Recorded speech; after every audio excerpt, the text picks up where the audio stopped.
Merhaba arkadaşlar, hoş geldiniz.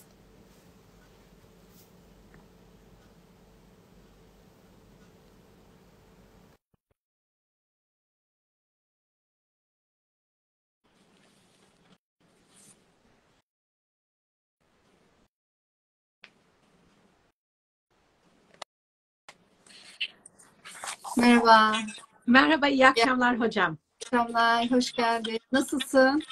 Ben çok iyiyim, teşekkür ederim. Sen nasılsın hocam? Ben de iyiyim, ben de teşekkür ederim. Ee, Süper. istersen sen devam et. Evet, bugün Salı günü hocam.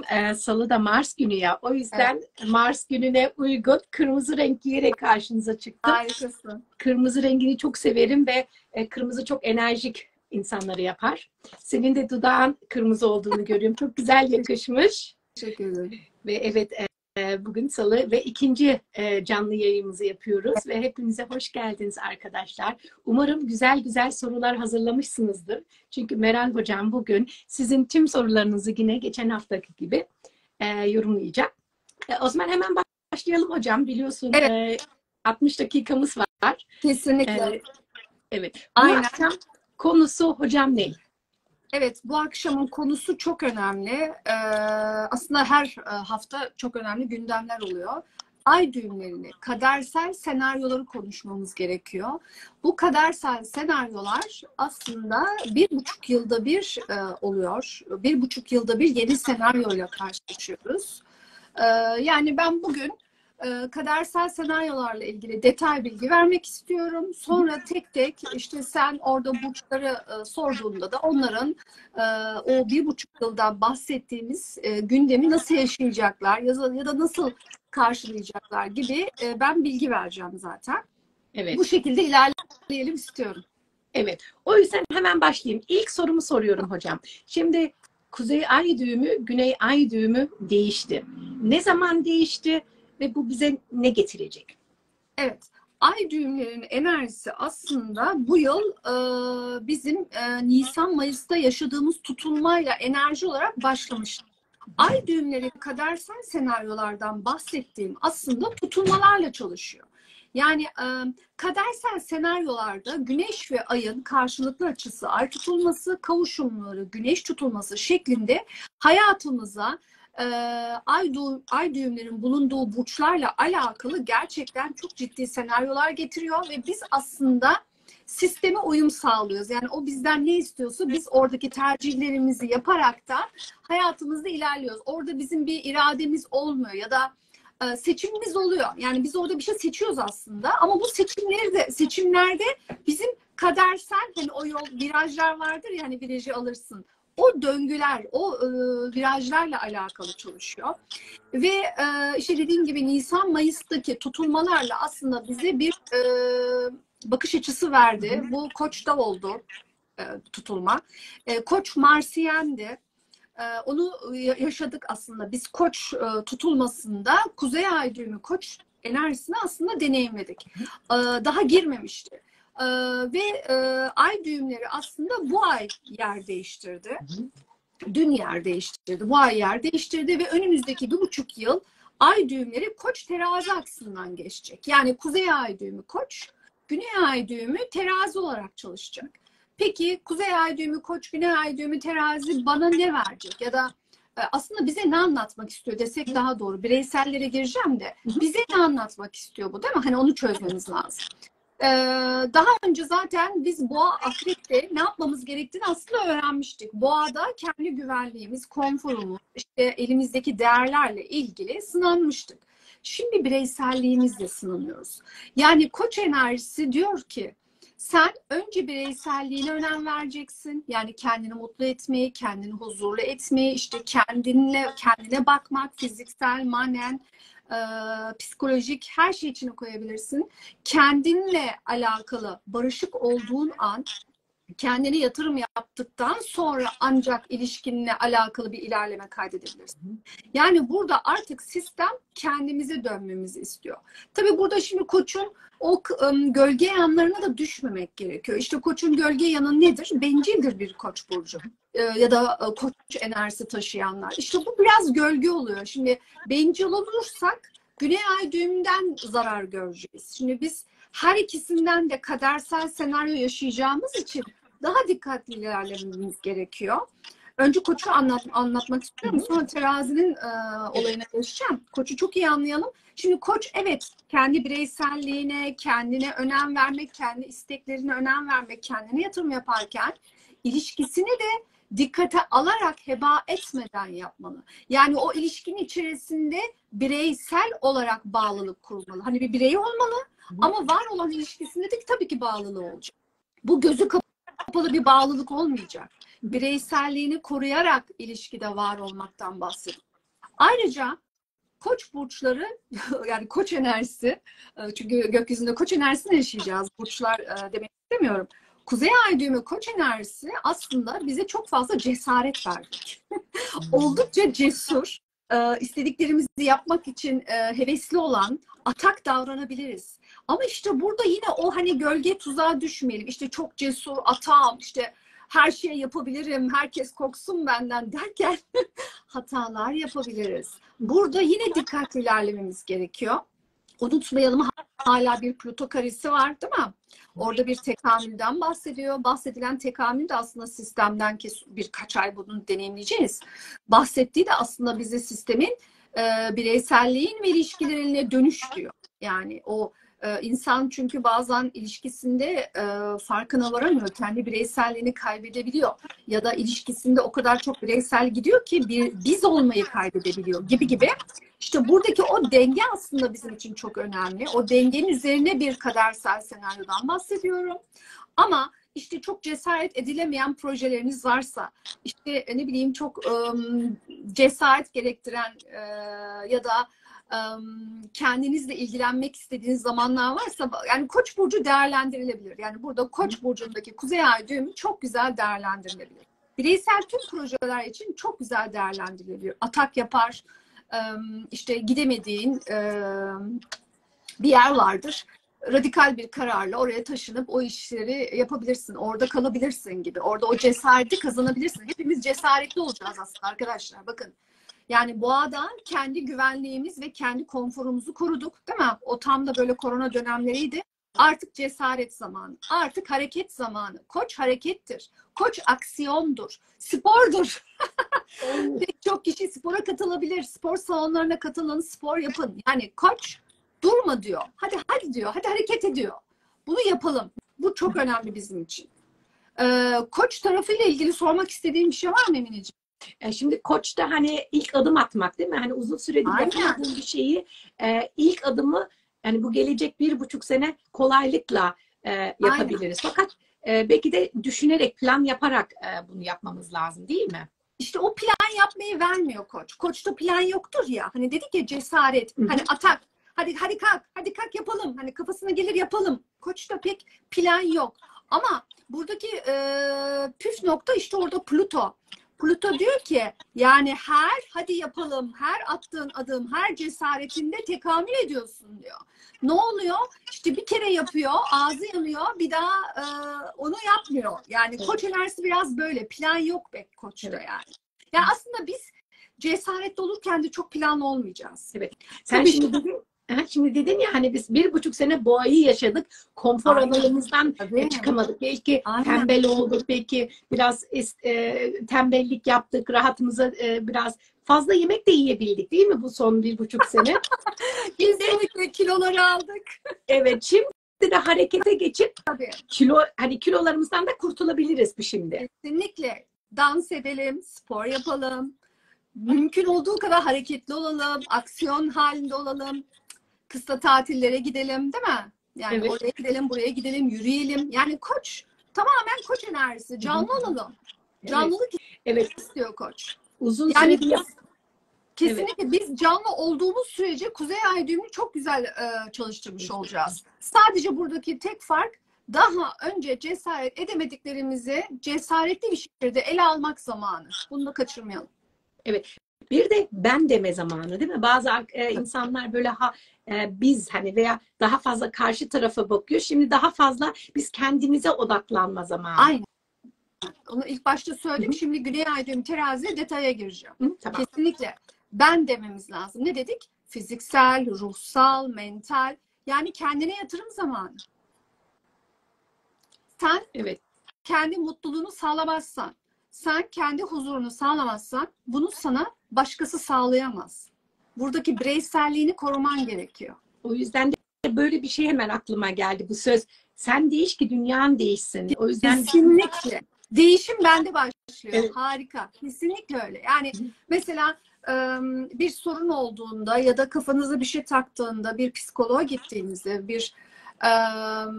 bu alanlarla ilgili bir terapi aldığınızda size ne öneriliyor? Sizinle ilgili bir değişik bakış açısı edinmenizle ilgili size yönlendirme yapıyorlar. Ya da bir yaşam koçundan danışmanlık aldığınızda. Bu arada ben NLP yaşam koçuyum. Orada da yine kişinin sadece yönlendirme yapmadan kişinin aslında kendi düşünce ve bakış açısıyla bir yolculuğa çıkmasına destek oluyoruz. Hepsi bu. Aslında olay yine kişide bitiyor. İşte koç bireysellik, ben. Yani ben bana dönmeliyim. Benle ilgili bir durum var burada. Ben hayatta ilerlemeliyim. Artık benim zamanım. Evet. Terazi bize o zaman ne verecek hocam? Evet, teraziye gelelim. Şimdi terazide bir güney ay düğümü var. Güney ay düğümüne gitmememiz gerekiyor. Hayatta ilerlemek için her zaman kuzey ay düğümüne gitmemiz lazım. Bu kadersel senaryolar bu şekilde çalışıyor arkadaşlar. Yani kuzey ay düğümüne gitmek az önce şimdiye kadar anlattığımız yapmamız gereken. Güney ay düğümü de aslında karmik de denir. Karmik.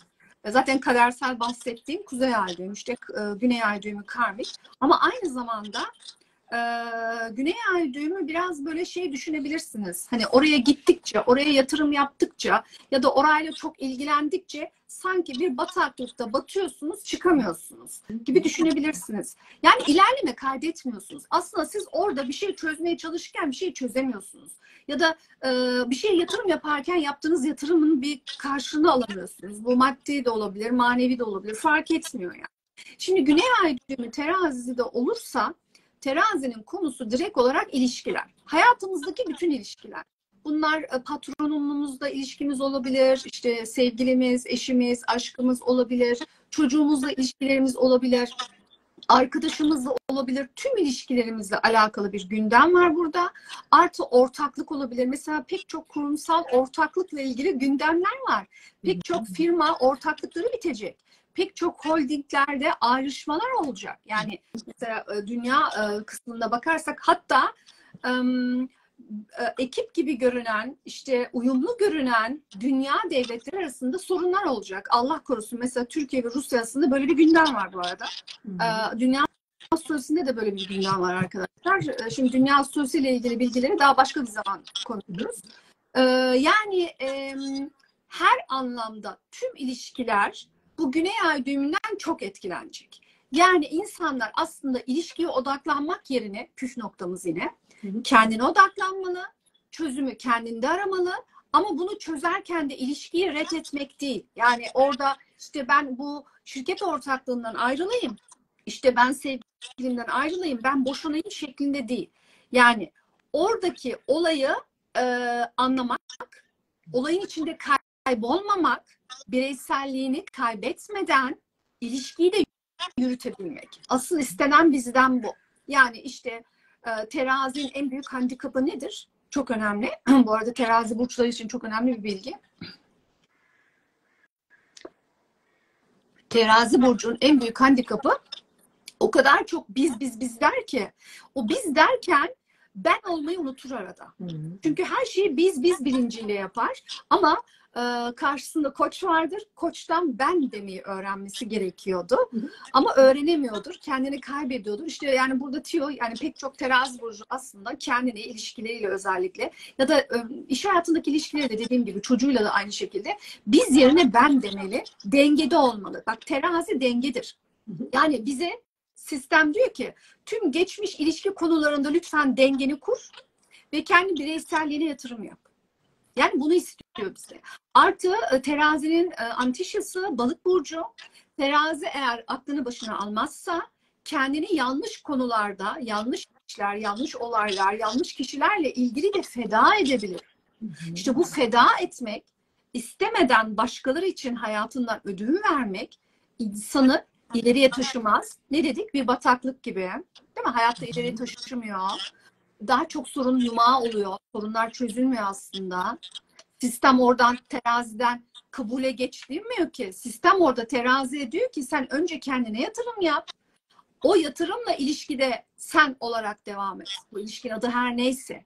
İşte şirket ortaklığı, ayrılmasına gerek yok ki. İki ortak da oturup masaya tekrar sözleşmeleri elden geçirmeli gibi. Bu arada Avrupa Birliği'nde dağılma riski var. Yani bu dönem çatırdamalar olur. İleriki dönem ayrılıklar da olacak zaten. Onu da başka bir akşam konuşuruz hocam. Böyle Aynen. dünya Dünya süresine süresini bakarız. başka akşam konuşalım. Aynen, ben ülkelerle ilgili bilgilerle gelirim. Aynen, onu şey yaparız. Hocam şimdi Yani Hı? kısaca şöyle bir toparlarsan eğer. Yani terazi Güney Ay düğümü diyor ki artık lütfen önümüzdeki 1,5 yıl ilişkilerinize çok fazla yatırım yapmak yerine en fazla yatırımı kendinize yapın. İlişkilerinizle ilgili sorunlara da çeki düzen verin. Karşıdaki insanla uyumlu, dengeli ilişki kurmaya çalışın. Kopar demiyor. Dengeyi bul diyor terazi. O şekilde daha dengeli, istediğin gibi bir ilişkiye sahip olacaksın. İçinde de sen yok olmayacaksın. evet. Şimdi hocam bir de geçen yayında bir şeyi konuştuk. Venüs Retro'yu konuştuk. Venüs'te biliyorsun terazinin yöneticisi. Şimdi Venüs Retro'da başlayacak birkaç güne. Güney Ay düğümü teraziye geçti. O yüzden gerçekten böyle ilişkiler çok büyük bir başlık şu an. Anlattık ya. Aynen. Geçen hafta anlattık. Yani bu yıl ilişki senaryosu çiziliyor. Şimdi onu bırak. Bir de ne var? Balıktaki bir Satürn var. Balıktaki Satürn zaten terazinin antişyası. Gat terazide. Satürn de orada. Aynalama yapıyor. Evet. Gat ve Satürn ilişkilerde. Yani geçmişte ilişkilerimizle ilgili almadığımız tüm sorunlarla yüzleşeceğiz arkadaşlar. Geçmişte ilişkimizde yaptığımız bütün hatalarla alakalı sorumluluklarla yüzleşeceğiz. Şapkamızı önümüze alacağız. Bunlar ne zamankiler? Bakın 18-20 yıl öncekiler. Yani 2003, 2004, 2005 yılında ilişkilerde, tüm ilişkiler bu arada, yaptığımız artılarla ve eksilerle, özellikle eksilerle bir yüzleşme yaşıyoruz. Ve Satürn bize burada yüzümüze tokat gibi çarpıyor diyebiliriz. İşte hani zamanın efendisi, değil mi? Zamanın lordu Satürn diyor ki ben diyor şimdi herkese ödül dağıtmaya geldim. Hesaplar dürülüyor diyor. Sen 20 yıl önce bu kadersel döngüde verdiğin kararların sonucunda diyor. Neyin arkasında durdun ya da neyin arkasında durmadın diyor. Şimdi orada Satürn ve Gat bakın geçmiş kararların hesabını kesiyor. Ve artık şunu da söylemek zorundayım. Evet. Genç arkadaşlarımıza onlar da şu an verecekleri kararın 20 yıl sonra, 18-20 yıl sonra hesabını verecek. O nedenle alelacele karar yerine dengeli kararlar. Ama ilişkide her zaman ben olarak ilişkide olmak. O yüzden şimdi böyle çoğu ilişkiler, benim de çevremde duyduğum şeyler hani ilişkilerde sıkıntılar var. Bunlar şimdi zaten Venüs Retro kapıda. Evet. Zaten ortaya çıktı ve şimdi de Gat'ta teraziye geçmişken gerçekten bunu bu mücadeleyi yok saymayalım. Bunu çözmeye, bu karmayı çözmeye çalışalım demek istiyorum. Kesinlikle katılıyorum sana. Ben de kendimden bahsedebilirim. Örneğin ben Haziran ayından beri, Venüs Aslan'a geçtiğinden beri kendi özel hayatımda enteresan şeyler yaşıyorum gerçekten. Ve ben bu yaşadıklarım için, yani bu farkındalıklarımı arttıran bilgiler için Yaradan'a teşekkür ediyorum. Sonuçta bunu unutmayalım arkadaşlar, bu kadersel senaryolar aslında bize farkındalık katıyor. Bize bir uyanış, bir farklı bakış açısı veriyor. Bunları ıskalamayın, tamam mı? Yani ben örneğin dediğim gibi çok teşekkür ediyorum Yaradan'a. Bana böyle açılımlar verdi. Hayatımla ilgili bazı aydınlanmalar yaşadım. Daha farklı bakıyorum, daha farklı algılıyorum artık bazı konuları. Bu da bana iyi geldi. Yani bu aslında hepimiz için geçerli. Artı ya da eksi fark etmiyor. Görmediğimiz şeyleri görebiliriz. Döngüler bu şekilde çalışıyor zaten ki ben bir döngüden de bahsediyorum. Ama Venüs retrosunda da senin söylediğin gibi zaten Venüs Aslan'a girdiğinde orada bangır bangır aşk konusu vardı zaten. Aslan aşk, Venüs aşk. Yani bangır bangır bir aşk. Yanında Mars da vardı, Lilith da vardı. Geçen hafta 15 gün önce falan konuştuk bunları. Orada bir üçüncü ilişki, işte orada yine aşk, cinsellik, çekim, ilişkiden bahsedebiliriz ama üçüncü kişi faktörü vardı, kafa karışıklığı vardı. Artı yetmiyor, ay düğümleri aynı konuya geliyor. Zaten hala Venüs orada. Bir de Venüs tekrar aşkla ilgili konuları düzenlemek için tekrar altını çizecek, altından geçecek. Yani konu tekrar masaya yatırılacak, tekrar çözülecek, konu üzerinden geçecek. Yani burada gerçekten Venüs retrosu, yanında da birkaç hafta sonra Merkür retrosu başlayacak. Bu sefer kimse kimseyi de anlamayacak. Biri de Başak'ta. Oldukça eleştirel bir retro. Yani şimdi bugünlerde aşkından ölenler, olaylar içerisinde vazgeçilmez görenler birkaç hafta sonra birbirlerini eleştirecek, kıracak, üzecek. Dediğim gibi kopmalar aynen senin söylediğin gibi. Bakın, sağlam olan ilişkiler, sağlam olan evlilikler hiçbir şeyden korkmamalı. Bu transitler aslında evet bazı sorunlar, pürüzler verecek ama ilişkiniz, evliliğiniz sağlamsa o daha da sağlamlaşacak. Daha da oturacak. Hani o depremde zemin oturması gibi düşünün. Daha da oturacak. Daha da ileriye doğru gidecek. Ama ilişki sağlam değil. Evlilik sağlam değil. İşte bir sorun oluyor. Çift konuşamıyor. İşte üstüne örtülüyor. Erteleniyor. Bir taraf çaba harcıyor. Diğer taraf çaba harcamıyor. Pardon da yani bu ilişki nereye kadar gidecek? Zaten bekliyor işte. Gökyüzünde bir zor enerji, zor transit. Hemen ayrılabiliyorlar. Yani çünkü neden? Emek harcamamışsın, bir şey çözmemişsin, çaba harcamamışsın değil mi? Yani yemek yemek için bile çaba harcarken evliliğin için çaba harcamamışsın gibi konular. Yani bunlar aslında çok çok önemli. O nedenle senin de söylediğin gibi bir de bir şey daha ekleyelim. Bu Venüs retrosu, Merkür retrosu bittikten bir ay sonra yine bir tutulma var. Nerede? Terazide. O bir ay sonraki tutulma zaten retro enerjisi bitişinde de çalışacak. Yani bir ay önce biz o tutulma enerjisini deneyimleyeceğiz. Yani bir de en az 6 ay etkili bir ilişki tutulması var. Yani ilişki konusu 1,5 yıl bizimle arkadaşlar. Herkes ona göre adımını atsın. Yani ona göre, yani öyle lay lay lon bir dönemde değiliz. Eğer sevdiklerinizi kaybetmek istemiyorsanız ona göre davranacaksınız. O yüzden bütün ilişkiler, senin dediğin gibi bütün ilişkiler, terazi çünkü karşımızdakini verir. Hepsi sınavdan geçecek ve bunu zor olarak görmeyin. Gerçekten bunu bir kabul edin. Kabule geçtiğinizde daha kolaylıkla gidersiniz. Ve bunu çözmeye, karmik ilişkilerimizi, karmik konularımızı çözelim ki 1,5 sene sonra daha değişik konularla yeni burçta devam edelim hayatımızı.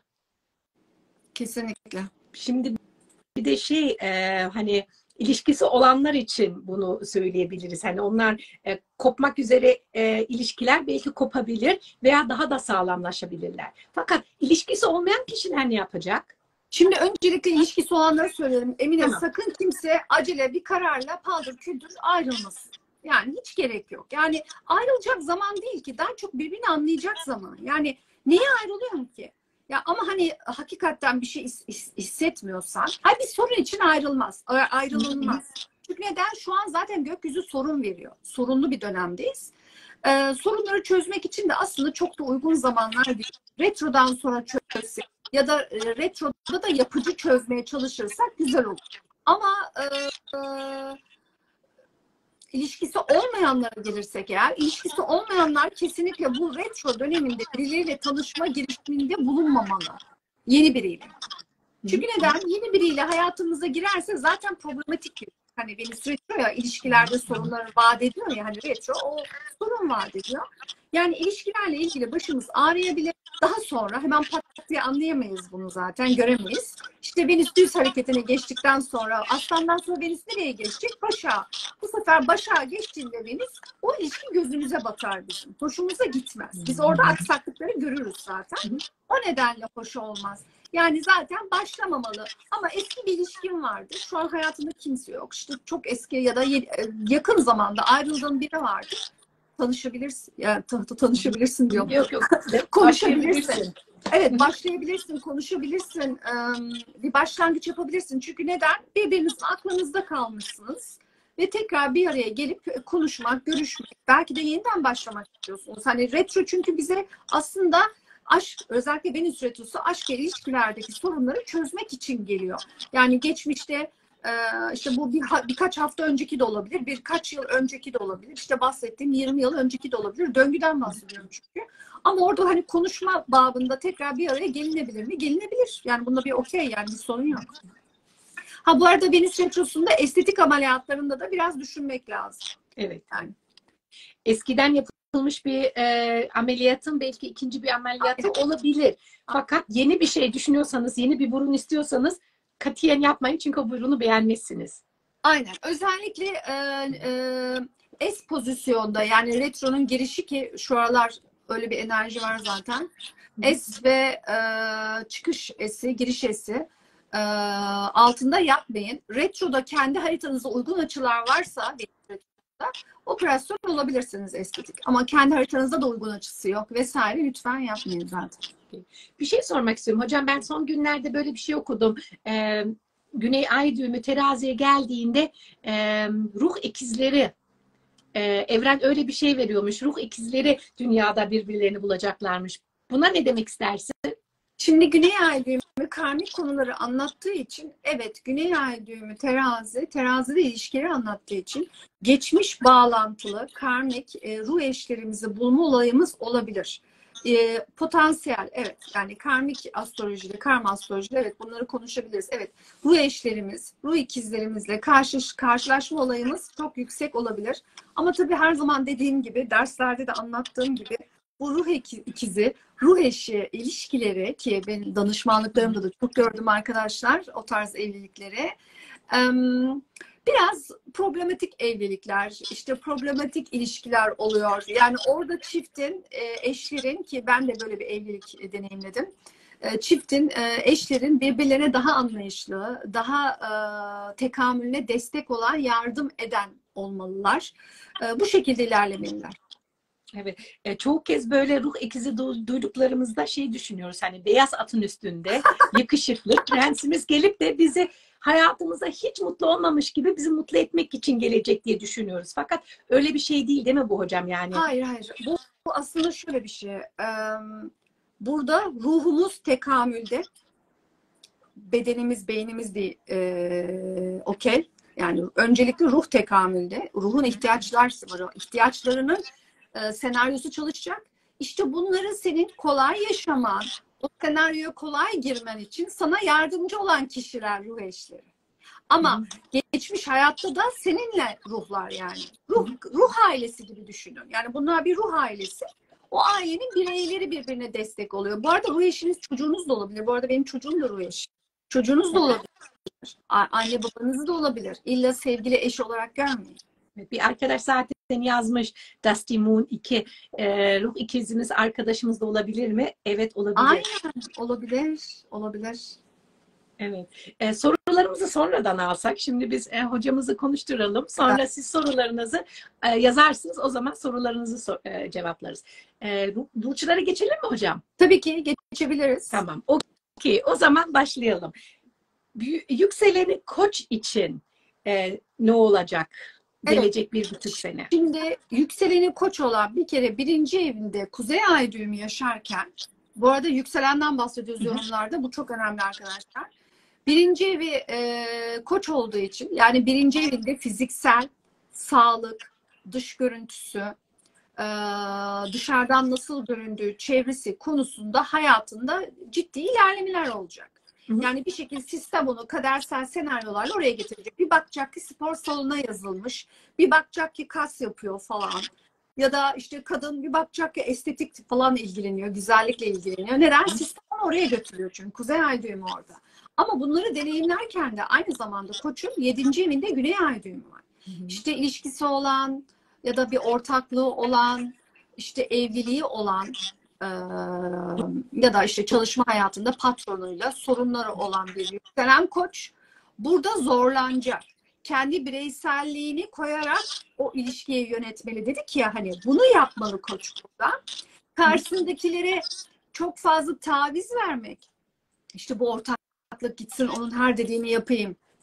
Karşındakilere çok taviz vermek de onun işine yaramayacak. Çünkü hayatta ilerleyemeyecek. Daha zarar görecek karşıdan. Dengeli bir şekilde kendisini koruyarak, yani kendi bireyselliğiyle birlikte karşıyı yönetmesi lazım. Eşi hasta olabilir, evli olanlar. Eş hastalığı olabilir. Eşiyle ilgili ciddi sorunlar yaşayabilir. Özellikle sağlık anlamında. Bu tarz. Okey, o zaman gelelim Boğa burcu. Boğa burcu geçen ilk son 1,5 sene biraz zorluk çekti. Evet. Fakat şimdi evet, boğaları anlatırsak, boğalar içsel olarak, yani ruhsal planda ilerlemeleri gerekiyor. Yani onlar da aslında evet zorluklar çekti. Sabitler gerçekten zor zamanlardan geçti. Özellikle psikolojisi, içsel dünyası, hayata içsel olarak nasıl bakıyor, bunları bir revize etmesi lazım. Bunları elden geçirmesi lazım. Ayrıca gizli düşmanlıklarla alakalı bazı yüzleşmeler yaşayabilir. Bu konular ortaya çıkabilir. Boğaların çoğu zaten sağlık sektöründe. İşte hastane gündemleri, sağlık konuları falan çok fazla olabilir. Bu arada sağlık sektöründe olmayan yükselen boğalar da kesinlikle 6. evde de Güney ay düğümü geçeceği için geçmişten kalan, üstüne düşmedikleri, kontrollere gitmedikleri, ihmal ettikleri sağlık sorunlarıyla karşılaşabilirler. Bunlar biraz başını ağrıtabilir. Özellikle kas, kemik, diş, cilt. Satürn oraya dediğim gibi aynalama yapıyor, antişe yapıyor. Yani bu tarz konular olabilir. Boğaların bunlara dikkat etmesi lazım. Yani daha çok fiziksel, ruhsal, psikolojik, sağlık sorunları. Çalışma hayatındaki sorunlar çok baş ağrıtabilir. Çalışma hayatında geçmişte bir sorun vardır. Tekrar o sorun hortlayabilir. Hocam bir de boğa yükseleni için 6. ev olduğu için belki ev hayvanları olanlar da. Ay evet. Evet, kesinlikle evcil hayvanlarla ilgili yine ihmal ettiğimiz sağlık sorunları varsa bu konular gündeme gelebilir. Ne yapılabilir? Ne yapılabilir? Şifalamak, yani ya git dışarıdaki evcil hayvanlara yardım et ki senin 6. evin olumsuz çalışmasın. Yani Güney ay düğümü hangi evdeyse arkadaşlar, o ev konularında kişilere yardım edelim, karşımızdakilere. İşte 7. evdeki Koç ne yapsın? İlişkisi küs olanları barıştırsın Koç. Araya bulmaya çalışsın. Veya başkalarının ilişkilerini şifalandırmak için de destek verebilir. İşte aynen araya bulmak, işte yardımcı olmak. Zaten onu yaptığı zaman şifalanıyor, yani aynı şey. Şifaya çalıştırmak. Evet. O zaman gelelim hocam yükseleni ikizler için. Yükselen ikizlere gelirsek, yükselen ikizler de olayı sosyal çevresinde yaşıyor. Yani bulunduğu sosyal çevresi daha da kalabalıklaşacak. Belli gruplar içerisine girecek. Daha kalabalık sosyal çevreye girecek.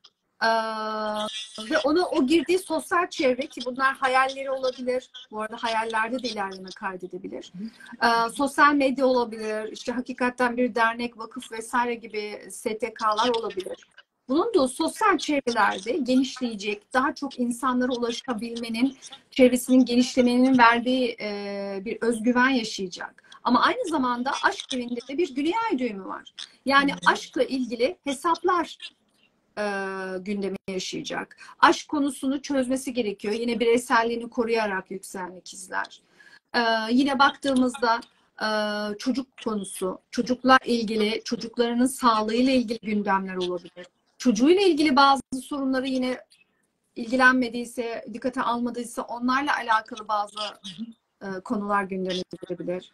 Yine borsa, işte şans oyunları vesaire, kripto gibi alanlardan para kazanıyorsa yatırımlarıyla alakalı üzülebilir. Her şeyini yatırımına bağlamışsın. Yatırımları, şimdi orada Satürn çok da kazandırmayacak çünkü.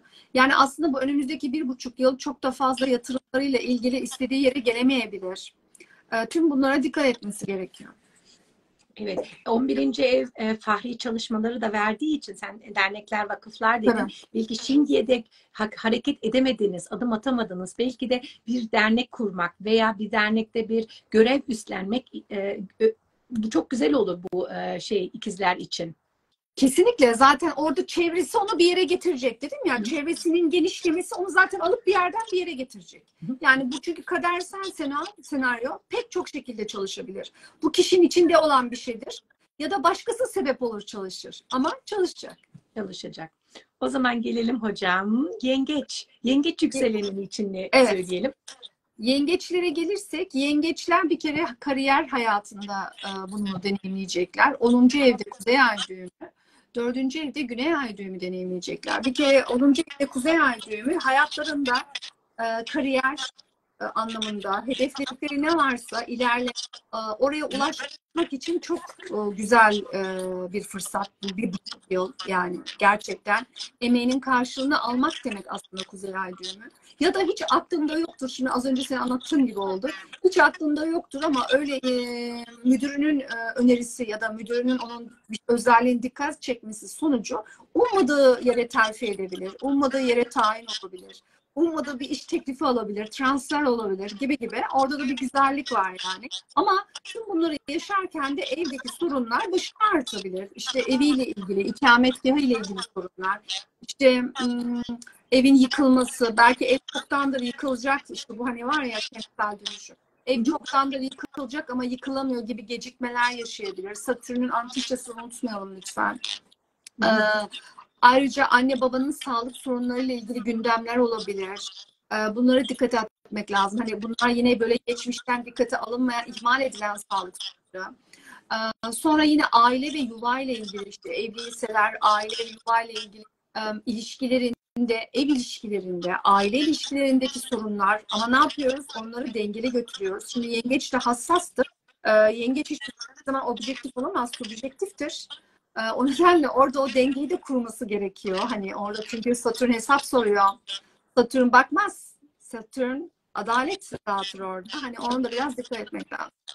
Hocam ben bir şey örnek vermek istiyorum kendi hayatımdan. Benim son 1,5 sene Kuzey Ay düğümü 10. evimden geçti. Biliyorsun ben 1,5 sene önce mimarlığı bırakıp öğretmenliğe girdim. Evet. Yani benim kadersel olarak gitmem gereken yöne bana gösterdi.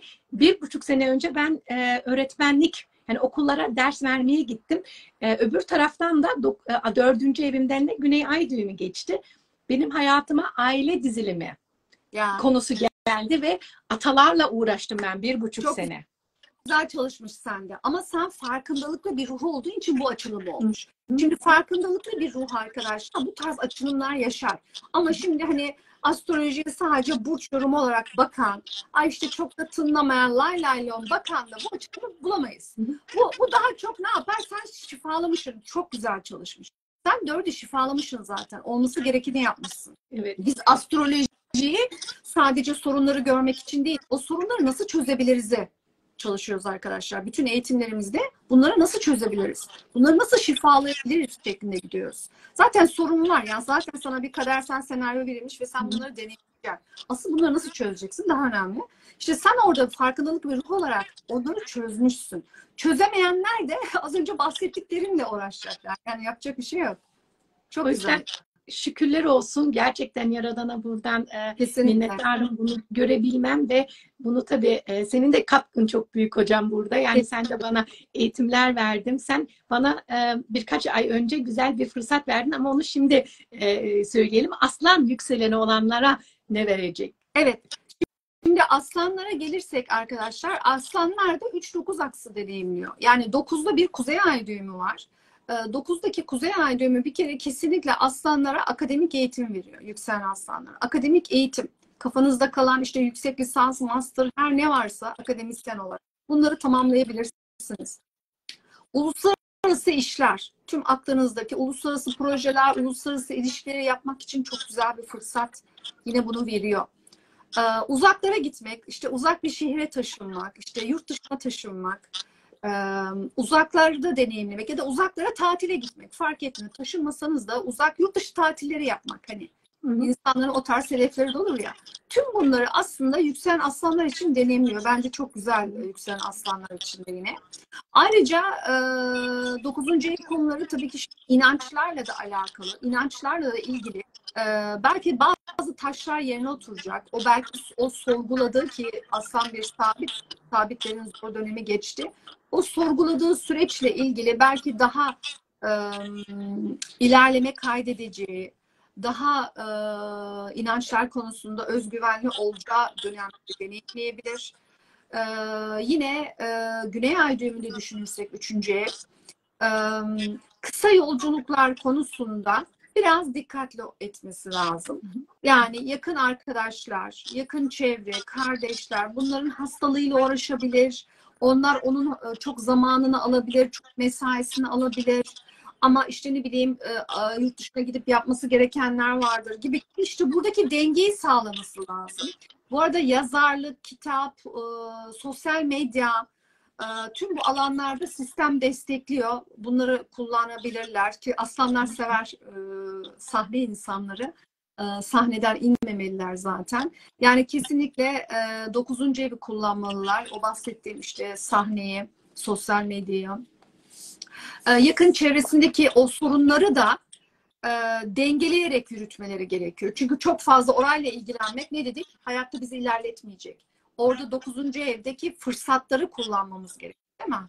Yani yurt dışına gitmek aslında o kişiye bir kariyer katacak belki. Belki bir hayatındaki ilişkiyi tanıyacak orada.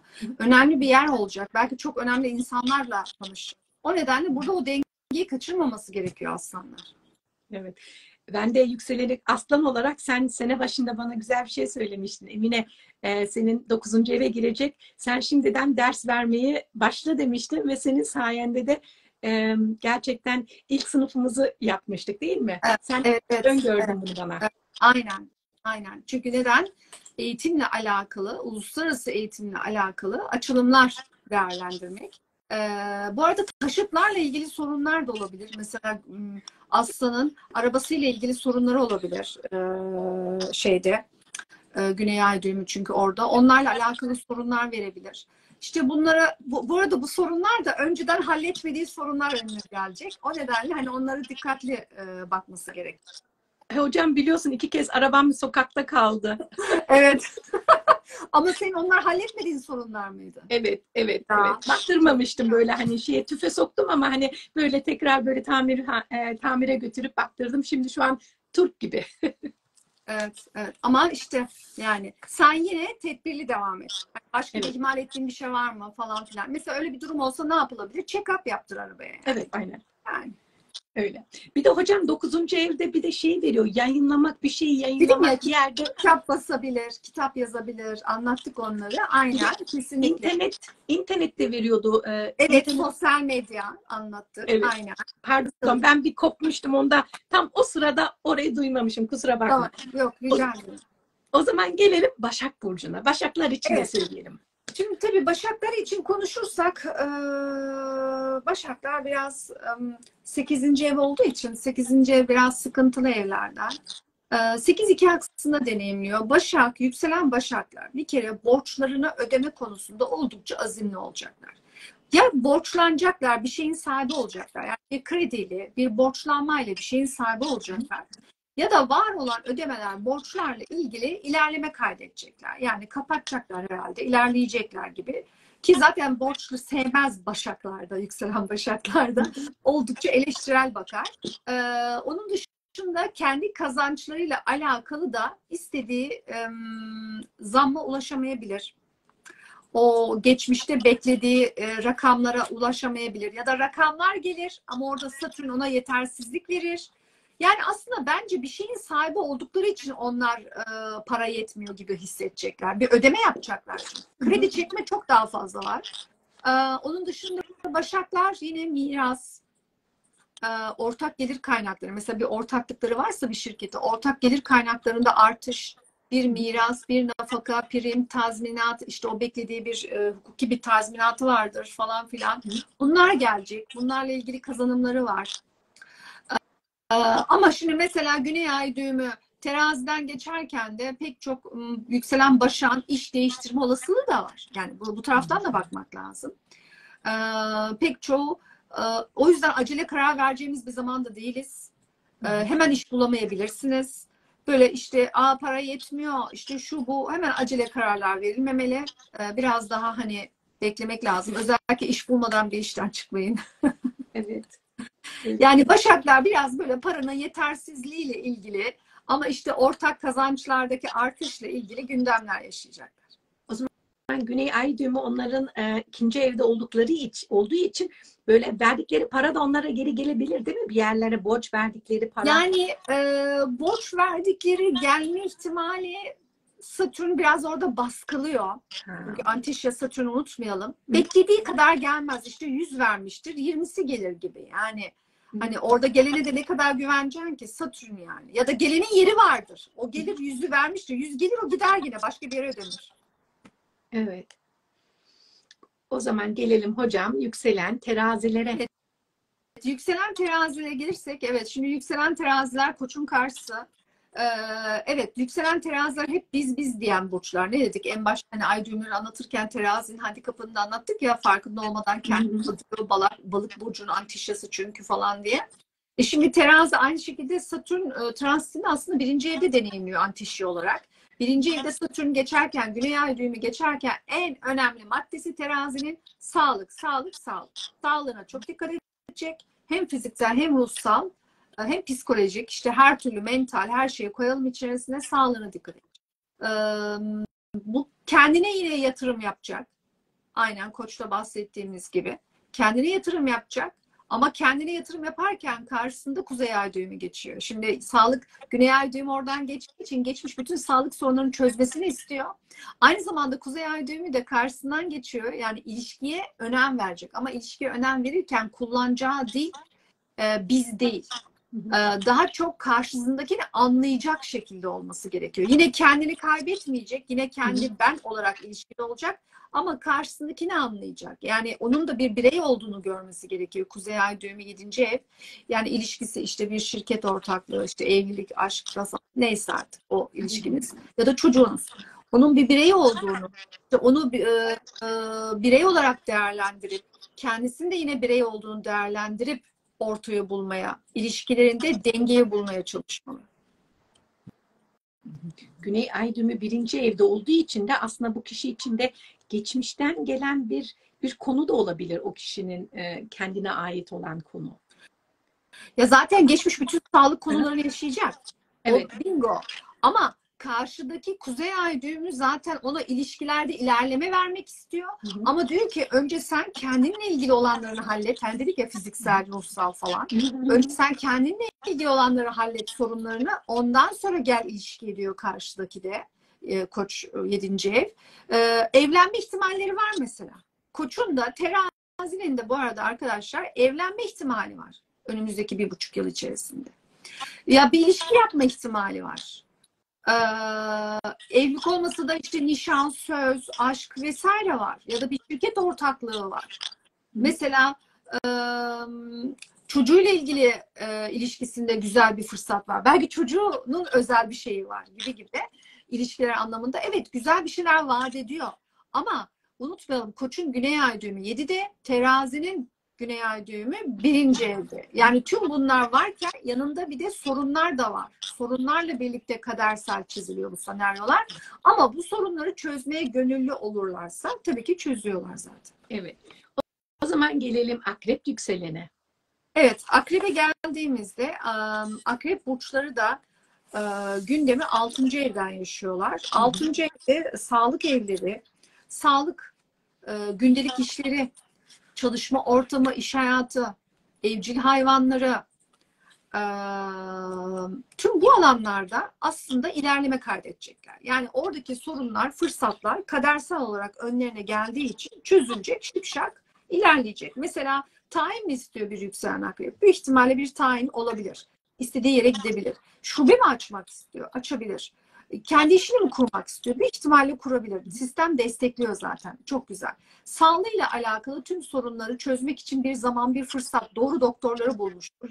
Doğru tedavi yöntemlerini bulmuştur. İlerleme kaydeder. İşte evcil hayvanları doğum yapmıştır. Ya da yeni bir evcil hayvanı alır gibi güzel gelişmeler yaşayacak. Ama tüm bunları yaşarken aslında 12. evdeki Güney Ay düğümü onu biraz üzecek. Neden? Bir kere gizli düşmanlıklarla karşılaşacak.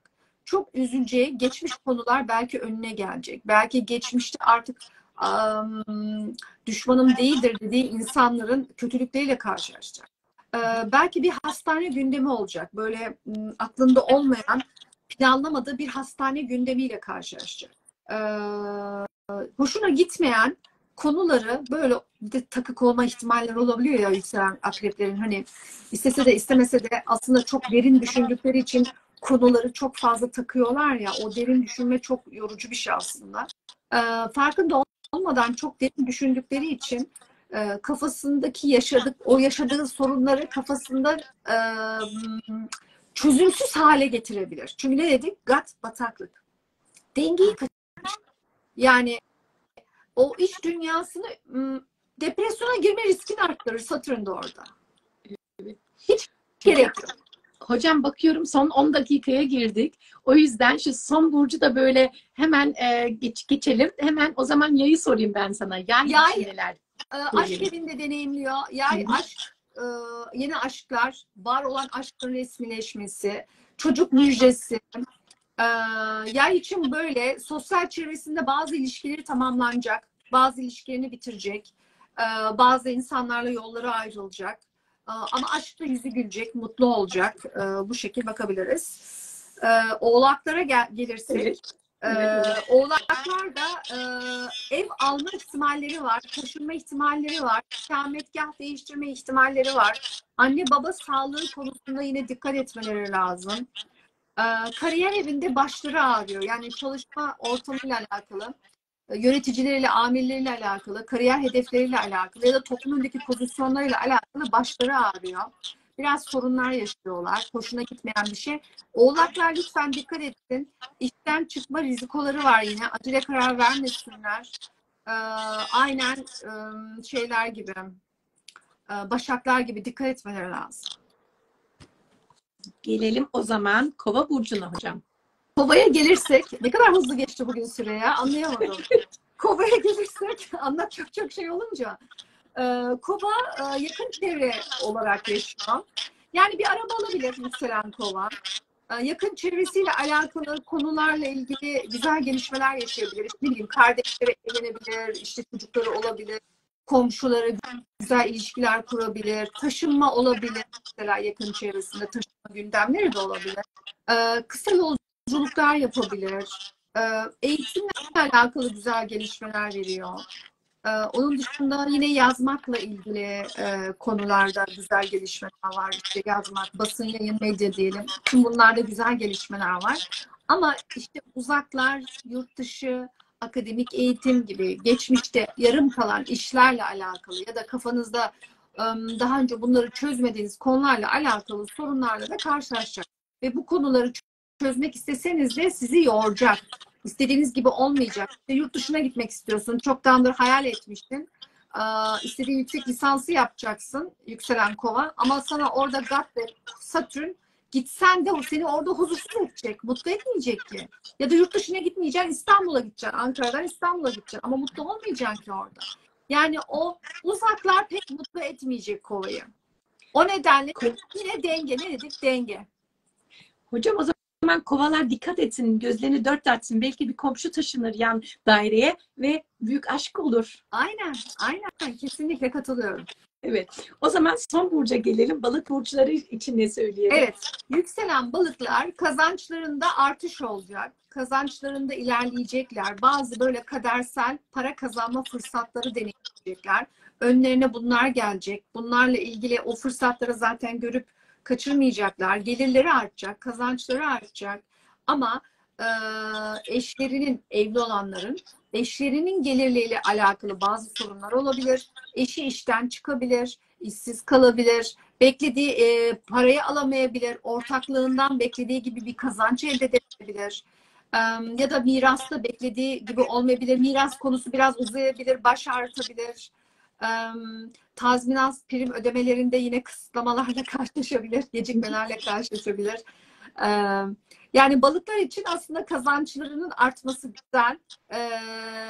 Önemli olan şimdi burada para akarken de bunu iyi değerlendirmek, tutmak olacaktır. Evet.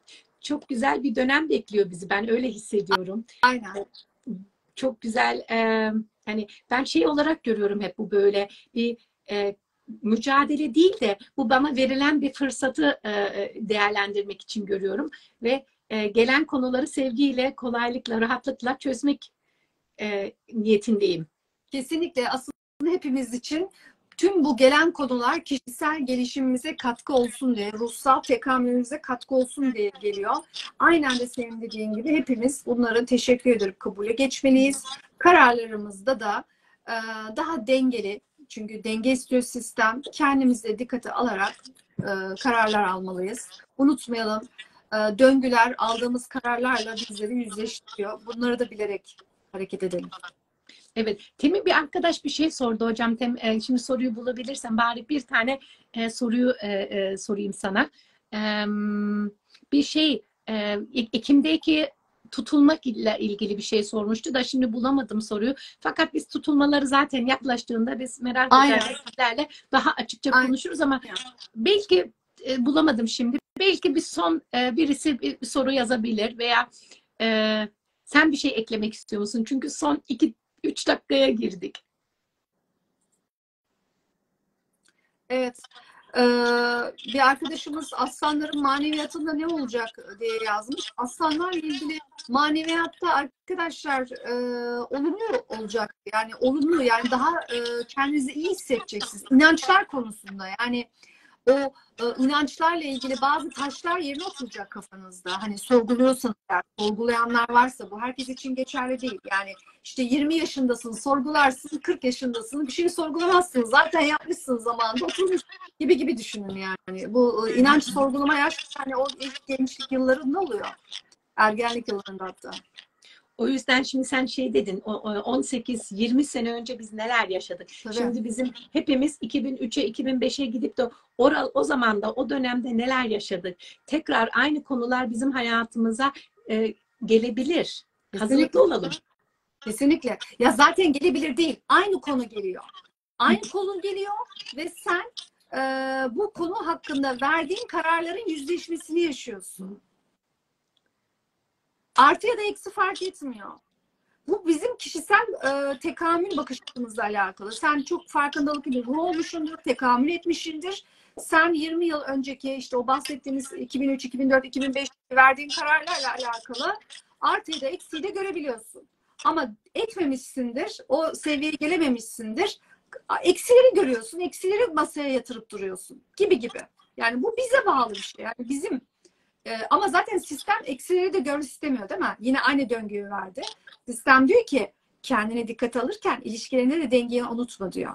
Yani adaletli ol diyor. Terazi adalet arkadaşlar. Bakın, ilişkilerde adaletli olacaksın ama kendi bireyselliğini koruyarak adaletli olacaksın. Hocam bir şey eklemek istiyorum örnek olarak. Ben şimdi 2003 yılında benim hayatıma ne oldu diye düşündüğümde ben 2003 yılında üniversite mezunu oldum ve 9. evden geçiyordu o zaman hani Kuzey Ay düğümüm benim. Evet. Şimdi yine aynı zaman yine aynı geçiyor ve ben hemen üniversiteyle ilgili zaten aklımda böyle tekrar üniversiteye başlama düşüncelerim var. O geldi bana hemen. Evet. Doğru. Gelir. Astroloji yalan söylemez. Astroloji gerçekten bize, okumasını biliyorsan size o kadar güzel bilgi verir ki. Ya zaten astroloji yalanla ilgisi yok ya arkadaşlar. Gökyüzündeki gezegen enerji, saatin çarkı gibi. İşte biri şöyle dönüyor, biri böyle dönüyor. Arada bir frekans oluyor. Onların hepsi bir enerji olarak, ki frekans enerjileri bunlar. Evet. Bizim hayatımızda herkesin farklı konularda, ki bahsettiğim bir ay düğümü herkesi farklı etkileyecek. Hepimizi farklı konularda hayatımızda senaryoları tetikliyor. Düğmeye basıyorlar. Biz onları deneyimliyoruz. Yani hepsi bu. Hani burada bizim yaptığımız işte astrologların yıldız okumak. Biz bir sembol dili okuyoruz. Yabancı dil okumak gibi bir sembol dili. Evet öyle. Evet hocam, tam da Süremiz bitti. süremiz bitti. Çok güzel bir yayın oldu yine. Çok teşekkür ederiz, bize bu kadar güzel bilgiler bize verdin. Haftaya tekrar buluşmak ümidiyle. Rica ederim. İnşallah aynen haftaya devam ediyoruz kaldığımız yerden arkadaşlar. Herkese kadersel tekamülünde başarılar diliyorum. Bay bay.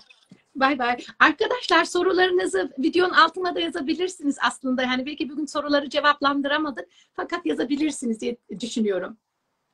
Oldu o zaman. Görüşürüz. Bay bay.